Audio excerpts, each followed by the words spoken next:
عزیزان ملت اسلامیہ، مقام غوثیت کی بات آئی تو آپ کو بتاتا ہوا چلو، حضرت سیدنا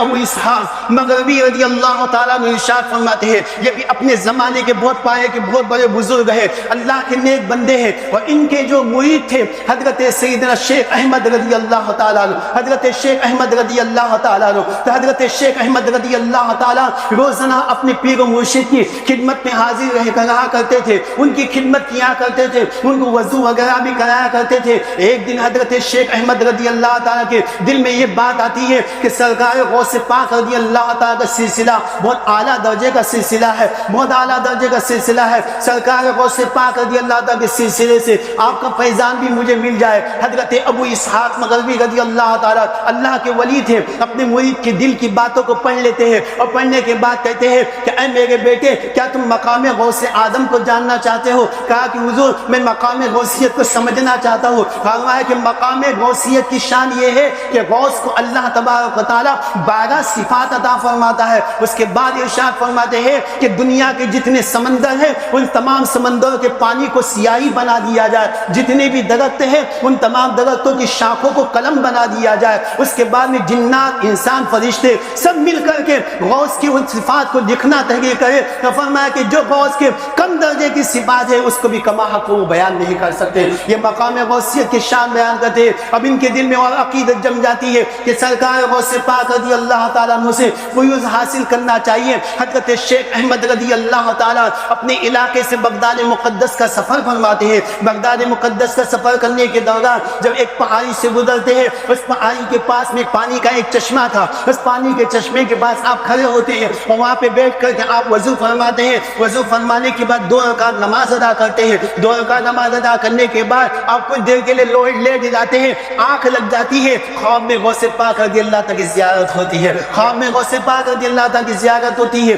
کیا دیکھا کہ غوث پاک رضی اللہ تعالیٰ اپنے ایک ہاتھ کے اندر میں سرخ لال رنگ کا تاج لے کر کے آ رہے ہیں اور بائیں ہاتھ میں سرکار غوث اعظم رضی اللہ تعالیٰ کے سبز امامہ موجود ہے۔ اس کے بعد میں نے جیسے غوث پاک رضی اللہ تعالیٰ کو دیکھا، فرماتے کہ میں آگے بڑھا، سرکار غوث پاک رضی اللہ تعالیٰ کے قدموں کو بوسہ دیا، آپ کے قدموں میں جھک گیا۔ سرکار غوث پاک رضی اللہ تعالیٰ نے مجھے اٹھایا، وہ اٹھانے کے بعد میں سرکار غوث پاک رضی اللہ تعالیٰ نے سرخ رنگ کا تاج میرے سر پہ رکھا، سبز امامہ اپنے ہاتھوں سے میرے سر پہ باندھا اور اس کے بعد کہا کہ اے شیخ احمد تم اللہ یقیناً اللہ والوں میں سے ہو۔ اس کے بعد میں فرماتے ہیں کہ میری آنکھ کھل گئی، تو آنکھ کھل جانے کے بعد میں نے کیا دیکھا کہ غوث اعظم جو تاج لے کر کے آئے تھے وہ تاج میرے سر پہ موجود تھا۔ غوث پاک رضی اللہ تعالیٰ جو امامہ لے کر کے آئے تھے وہ امامہ میرے سر کے اوپر موجود تھا۔ اس کے بعد فرماتے ہیں کہ اس کے بعد میں عجیب نور میرے دل کے اندر پیدا ہونے لگا، میرے دل کی کیفیت بدلنے لگی۔ اسی حالت میں میں اپنے پیر و مرشد کی بارگاہ میں آگے بڑھا۔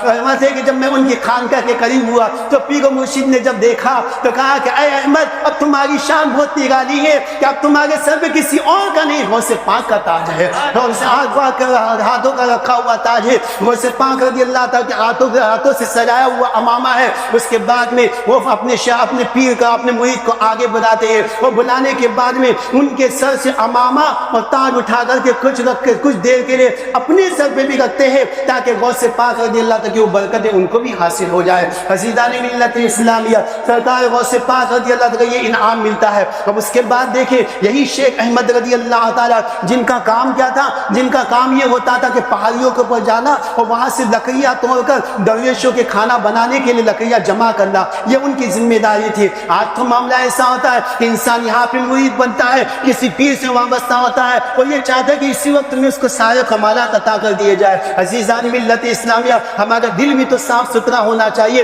ہماری نیتیں بھی تو صاف ستھری ہونی چاہیے، ہمارا ارادہ بھی تو صاف ستھرا ہونا چاہیے۔ ارادہ اگر نیک ہو تو غوث پاک کا فیضان بگستا ہی بگستا چلا جاتا ہے۔ روایتوں میں کہ ایک صاحب غوث پاک رضی اللہ تعالیٰ سے بہت زیادہ عقیدت و محبت رکھتے تھے، ارادہ تھا کہ غوث پاک رضی اللہ تعالیٰ کے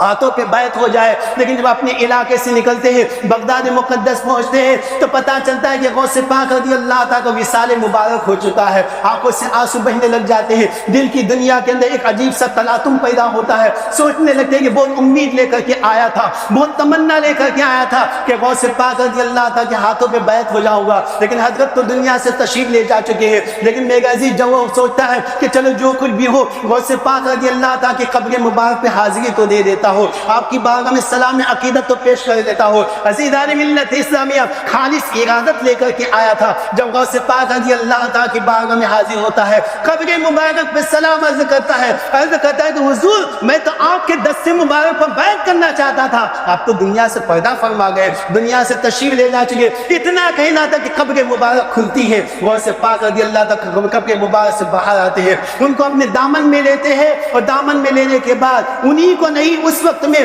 جتنے 300 افراد موجود تھے سب کو مقام ولایت پہ فائز فرما دیتا ہے۔ عزیزان ملت اسلامیہ، یہ میرے غوث اعظم رضی اللہ عنہ کی شان، یعنی بتانا یہ چاہتا ہوں کہ ارادت مضبوط ہونی چاہیے، ارادت پختہ ہونی چاہیے، عقیدت سچی ہونی چاہیے۔ ہماری عقیدت اگر غوث پاک رضی اللہ عنہ سے سچی ہے، ارادت اگر غوث پاک رضی اللہ عنہ سے پکی ہے، دنیا کی کوئی طاقت ہمیں نقصان نہیں پہنچا سکتی۔